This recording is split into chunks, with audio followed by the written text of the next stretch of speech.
भारत के संवैधानिक विकास को 2 चरणों में विभाजित कर अध्ययन किया जा सकता है। ईस्ट इंडिया कंपनी के अंतर्गत पारित अधिनियम 1793 से 1858 तथा क्राउन के अंतर्गत पारित अधिनियम 1858 से 1947 तक। रेगुलेटिंग एक्ट पारित किया गया था 1773 ईस्वी में। बंगाल के गवर्नर को बंगाल का गवर्नर जनरल पद दिया गया। रेगुलेटिंग एक्ट द्वारा बंगाल का प्रथम गवर्नर जनरल बना बारेंग हेर्सिगटन। कलकत्ता बंगाल में एक सर्वोच्च न्यायालय की स्थापना की गई 1774 ईस्वी में। रेगुलेटिंग एक्ट 1773 के तहत कलकत्ता सर्वोच्च न्यायालय के प्रथम मुख्य न्यायाधीश थे सर एलिजाज इम्पे। बिहार, बंगाल और उड़ीसा के लिए विधि बनाने का प्राधिकार प्रदान किया गया। 1781 ईस्वी के एक्ट ऑफ सेटलमेंट के तहत कंपनी के कर्मचारियों को उपहार लेने पर पूरी तरह प्रतिबंध लगाया गया। 1784 के रिपीट्स इंडिया एक्ट के तहत कंपनी के द्वारा राजनीतिक मामलों हेतु बोर्ड ऑफ कंट्रोलर और व्यापारिक कार्यों के लिए बोर्ड ऑफ डायरेक्टर्स का प्रारंभ हुआ। पिट्स इंडिया एक्ट 1784 द्वारा गवर्नर जनरल को प्रधान सेनापति नियुक्त किया गया। संशोधन अधिनियम 1786 द्वारा 1786 अधिनियम का संबंध कॉर्नवालिस से था। कंपनी के अधिकारों को 20 वर्ष के लिए बढ़ा दिया गया। 1793 के चार्टर एक्ट द्वारा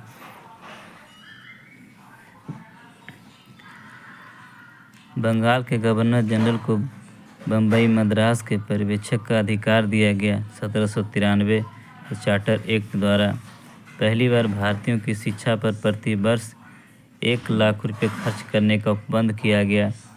1813 के चार्टर एक्ट द्वारा ईस्ट इंडिया कंपनी का भारत में व्यापारिक अधिकार समाप्त हो गया। 1813 के एक्ट द्वारा इंग्लिश मिशनरियों को भारत में कार्य करने की अनुमति दी गई। 1813 के एक्ट द्वारा बंगाल के गवर्नर जनरल को संपूर्ण भारत का गवर्नर जनरल बना दिया गया। 1833 के चार्टर एक्ट द्वारा भारत का प्रथम गवर्नर जनरल बना लॉर्ड विलियम बेंटिंक। भारतीय प्रशासन का केंद्रीयकरण एवं गवर्नर जनरल के परिषद को कानून बनाने का अधिकार दिया गया। 1833 के चार्टर एक्ट द्वारा भारत में 1834 में प्रथम विधि आयोग का गठन किया गया। 1833 के चार्टर एक्ट द्वारा प्रथम विधि आयोग का अध्यक्ष नियुक्त किया गया लॉर्ड मैकॉले, इंग्लैंड के जो वकील थे। भारत में दास प्रथा को समाप्त किया गया। 1843 में एलन बैरो ने चार्टर एक्ट 1833 के तहत भारत में पहली बार योग्यता के आधार पर नियुक्ति का प्रावधान किया गया। चार्टर एक्ट 1833 में भारत में पहली बार प्रतियोगिता परीक्षा के आधार पर महत्वपूर्ण पदों को भरने की व्यवस्था की गई। चार्टर एक्ट 1853 के तहत भारत में सिविल सेवकों की भर्ती एवं चयन हेतु खुली प्रतियोगिता का शुभारंभ किया गया। चार्टर एक्ट 1853 के तहत भारत में खुली प्रतियोगिता शुरू करने का श्रेय दिया जाता है लॉर्ड डलहौजी को। बोर्ड ऑफ डायरेक्टरों की संख्या 24 से घटाकर 18 की गई।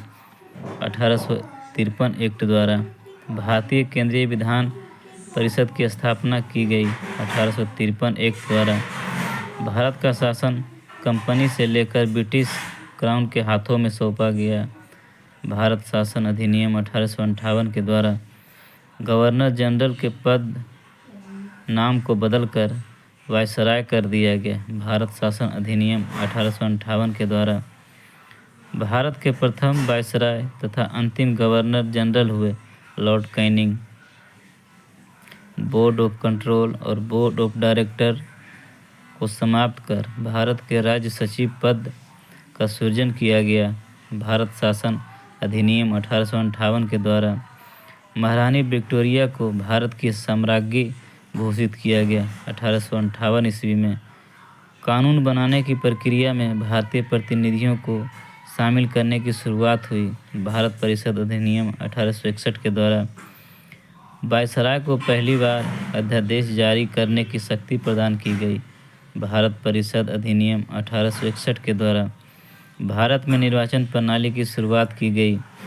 भारत परिषद अधिनियम 1892 द्वारा भारत विधान परिषद को बजट पर बहस करने की शक्ति प्राप्त हुई। भारत परिषद अधिनियम 1892 द्वारा मार्ले मिंटो सुधार के नाम से जाना जाता है। भारत परिषद अधिनियम 1919 को मार्ले मिंटो सुधार का उद्देश्य था पृथक निर्वाचन प्रणाली। पहली बार मुस्लिमों के लिए पृथक निर्वाचन मंडल प्रारंभ में लाया गया। भारत परिषद अधिनियम 1909 के तहत सांप्रदायिक निर्वाचन के जनक के रूप में जाना जाता है लॉर्ड मिंटो द्वितीय वायसराय को। 1909 ईस्वी में इंग्लैंड में भारत के राज्य सचिव थे लॉर्ड मार्ले। मॉन्टेगू चोक्सफोर्ड सुधार के नाम से जाना जाता है 1919 का शासन अधिनियम को।